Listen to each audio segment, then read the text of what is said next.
Hello， 大家好，我是爱你的白痴毛。今年的 E3 电子游戏博览会于6月12日到14日在洛杉矶举行，而今年的哔哩哔哩手机端甚至还为 E3 专门开了一个新的专区，许多大厂都在这届 E3 上放出了自家游戏的消息，而我相信在这些游戏中，在中国热度最高的当属赛博朋克2077。当然，很多观众可能有疑问啊，为什么这款游戏在 B 站这么火，只是一个宣传片的播放量就突破了40万？原因呢，无外乎3点。第一，这游戏首发支持简体中文。第二，这游戏会登陆 PS4、Xbox 以及 PC 全平台。第三呢，也就是最重要的一点，这游戏的开发商是波兰蠢驴。这家公司是一个非常良心又非常认真而纯粹的公司。这家公司一直被玩家调侃为波兰蠢驴。那么今天我们就来讲一讲这个传说中的公司 CD Projekt。CD Projekt 创始人名叫 Marcin Iwicki，1974年出生，现在已经有44岁了。他小的时候呢是一个非常贪玩的小孩，不过当时的时代很敏感啊，正处于美苏冷战时期，而波兰呢正好是属于苏联这一方的东欧势力。在当时，电子游戏基本是西方资本主义才能拥有的东西。在社会主义国家的波兰，想要通过正规渠道搞到游戏是非常困难的，而且就算你搞到了游戏，你还不一定能搞到适合玩游戏的高配置西方资本主义电脑。但万幸的是 ，Marcin 的父亲由于职业原因，经常出国拍摄纪录片。他在出国旅行的途中，帮儿子搞到了第一台游戏电脑 Spectrum。Spectrum 电脑是英国 Sinclair 公司制作的8位个人电脑，拥有48 KB 的内存。这个个人电脑在当时的性能已经非常棒了，而且让 Marcin 第一次了解到了 Basic 编程语言 Temprint Hello。有了电脑之后呢 ，Marcin 接触到了更多的游戏。在当时波兰的跳蚤市场里，盗版游戏地下交易非常多，人们会在黑市里交易盗版游戏和电脑配件。而当时的波兰并没有什么版权法，这块就属于法律的灰色地带。后来在一次机缘巧合的情况下 ，Marcin 在一本杂志上找到了一个西方世界的希腊玩家的联系方式。他给那个希腊小伙伴写了一封信，信里面邮寄了2个游戏卡带，一个是自己玩过的游戏，一个是空白卡带，希望对方在收下那版游戏卡带的同时，在空白卡带中录制出新的游戏，再邮寄回来，做一个游戏交换。Marcin 一开始并没有抱太大希望，毕竟是第一次跨国联络，毕竟自己对对方完全不了解。但幸运的是，2周后他收到了回信，里面装着一个游戏卡带，是当时全波兰都没有的游戏 Target Renegade。然后呢 ，Marcin 带着这个全新的游戏进入了跳蚤市场交易，赚到了人生中盗版游戏的第一桶金。在他卖盗版的同时，他也才刚刚到上高中的年纪。由于家里的个人电脑和编程语言的影响，他是很想在高中的时候报考计算机专业的。但是不知道是因为搞游戏搞得太多，还是没有计算机天赋，他中考时落榜，被调剂到了物理专业。塞翁失马焉知非福，他的同桌刚好就是以后和他一起成立 CD Projekt 的创始人 Michał Kęczynski。说来也是缘分啊，当时 Michał Kęczynski 也卖盗版游戏，主要以雅达利的盗版游戏为主。Marcin 没有考上计算机，心灰意冷，心里想着写代码是不可能写代码的，这辈子不可能写代码的，画画又不会画，就是卖盗版游戏才能维持得了生活这样子。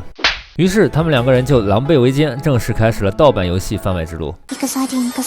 而在这个时候，一个非常重要的机遇刚好出现，那就是 CD-ROM 的横空出世。在这里我科普一下，在 CD-ROM 出现之前，电脑游戏都是用的卡带，就是录音磁带，然后呢是软盘。这种载体呢，最多能装1到2兆大小的游戏，而当时的游戏体量已经比较大了，一个游戏可能会需要6、7张软盘，其中只要有1张软盘坏掉了，整个游戏就不能玩了，所以体验还是很差的。而当时横空出世的 CD-ROM 就非常牛逼了，一张 CD 能有650兆的容量，可以装几百个游戏，几乎是完全颠覆了游戏市场的存在。而 Marcin 他们2个人的眼光非常独到，在 CD-ROM 刚出现的时候就预见了它的统治地位，于是花了大价钱从美国经销商那里买到了许多 CD-ROM 的游戏，成为了波兰第一批使用 CD-ROM 的盗版游戏商。由于 CD-ROM 的首发优势，他们成功的赚到了不少钱，于是顺势而为。1994年 Marcin 20岁的时候，和 Michał 一起成立了公司 CD Projekt， 主打以 CD-ROM 为载体的盗版游戏贩卖。虽说是一家公司啊，但他们一开始只有2个人，总资产只有几千美元。我以为我会暴富，而且办公室还是借的朋友的公寓的一间房。同时呢，做盗版终究不是正路啊。波兰国内也陆陆续续的出现了一些正版游戏的代理发行商，国家的新版权法呢也准备立案。于是 CD Projekt 准备洗白上岸，金盆洗手，转型为正版游戏发行商。他们上岸后的业务呢，就是从美国进口游戏光碟，配上波兰语的包装和说明书，然后卖出去，这么一个简单的代理模式。但是这种模式呢，并不能赚到很多钱啊。他们一开始代理了几款游戏，平均销量就只有几百份，这让他们不得不开始思考这种模式是不是存在问题，问题到底在哪里？后来他们想清楚了问题的来源，因为他们代理的国外游戏都是英文啊，而波兰的玩家都是学习波兰语和俄语的，大部分人都不懂英文，自然受众就比较小，再加上盗版横行，正版代理商的发展空间就更小了。然而 CD Projekt 他们俩就是做盗版起家的，对于盗版玩家以及盗版发行商而言，没有人会比他们更了解了。所谓知己知彼，百战不殆。对于波兰的那些盗版竞争对手，他们便想出了一套绝妙的解决方案。他们的第一个实验品是一款名为《神探飞机头》的游戏。这款游戏是由同名喜剧改编，面向群体主要是儿童。他们将这款游戏的代理权拿到后，进行了完完全全的本地化，不仅将游戏中的英语完全翻译为波兰语，还找到了专门的配音演员做了本地化配音。游戏中出现的歌曲也用波兰语重新演唱，可以说是做到了本地化的极致。然后呢，他们再压低价格，虽然肯定还是会比盗版贵啊，但不会贵太多。这样一来，在玩家眼里，通过多加一点钱，就可以买到正版的完全本地化的游戏，孰优孰劣就很明显了。这款游戏的销量达到了上千套，证明了他们的代理方式是可行的。于是他们陆续代理了几款游戏后，联系到了当时如日中天的 Interplay， 拿到了《博德之门》的波兰代理权。《博德之门》可以说是游戏历史上具有里程碑意义的一款 RPG 大作了，它是由 BioWare 制作 Interplay 发行的 RPG 游戏。龙与地下城的设定和背景，说起来 BioWare 这家公司中文可以翻译为生化软件，也是一个相当有趣的公司啊，是由3位加拿大医生创建，学医救不了加拿大人。关于 BioWare 的故事我们以后再说。CD Projekt 在拿到博德之门的代理权之后，倾注了全力，把公司全部资金砸进去，做了本地化的工作。他们邀请了波兰著名配音演员进行配音，制作了精美的游戏包装盒，在包装盒内放入了一张蜡封的仿羊皮纸地图，一张音乐 CD。他们甚至还联系了波兰当地的龙与地下城图书代理商，将龙与地下城的规则书也放进了游戏包装之内。即使这跟游戏本身关系不大，但要的就是这么一个氛围。在当时，每张盗版光盘的价格在3磅左右，而博德之门由于游戏体量庞大，需要5张光盘才能装得下。所以经过严密的数学计算，我们可以得出盗版游戏的价格至少有15磅。于是 CD Projekt 将正版播画版游戏定价为30磅，这个价位在当时的波兰是非常高了。但由于包装盒里面的赠品太过丰富，以及本地化语言的支持，他们相信没有玩家会不心动。他们将整个公司都赌在了这个游戏上面。事实证明，他们的孤注一掷是正确的。在游戏还没有发售的3个月之前，订单就已经达到了8000份，在游戏发售的首日就卖出了18000套。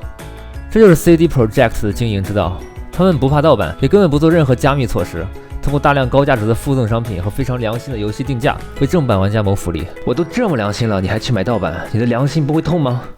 这也就是所谓的波兰蠢驴的调侃的由来啊。在博德之门的成功之后 ，CD Projekt 顺理成章地拿下了博德之门黑暗联盟的代理权。而在波兰并没有人玩主机，大家都玩电脑游戏。于是发行商 Interplay 就对波兰蠢驴说：“你们这么牛逼，干脆自己做个 PC 移植吧。”刚好波兰2人组也有着游戏开发的梦想，想制作一款属于自己的游戏。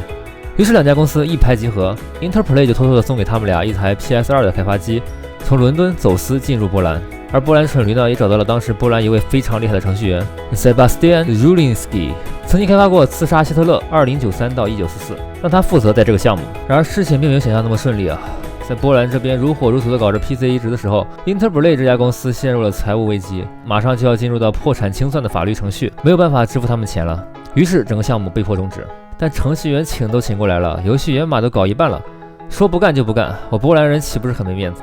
于是他们决定做一款真正属于自己、属于波兰人的游戏。他们联系到了有波兰托尔金之称的作家 Andrzej Sapkowski， 希望能将其笔下的奇幻小说《猎魔人》改编成游戏。一开始他们也没抱太大期望啊，毕竟这位作家在波兰的名气太高了，相当于英国的 J.K. 罗琳，中国的金庸古龙。但没想到他直接就爽快地答应了。行啊，给我点钱，意思意思就行了。于是他们成立了工作室 CD Projekt Red， 由之前的程序员 Sebastian 带头开发51。工作室用了1年的时间就做出来了 demo。游戏采取了自上而下的视角，由于借用了博德之门黑暗联盟的代码，所以长得很像。而游戏引擎呢，则采用了刺杀希特勒的引擎。他们还准备了非常好的手提电脑去给各大发行商演示 demo， 但没有一家发行商认为这款游戏会成功，这让 Martin 认识到他们游戏开发存在很大的问题。而 Sebastian 也由于理念不合离开了公司，整个公司陷入了困境。正当 Martin 以为一切都已经要结束的时候， BioWare 雪中送炭，伸出援手，将他们自研的欧若拉引擎授权给他们，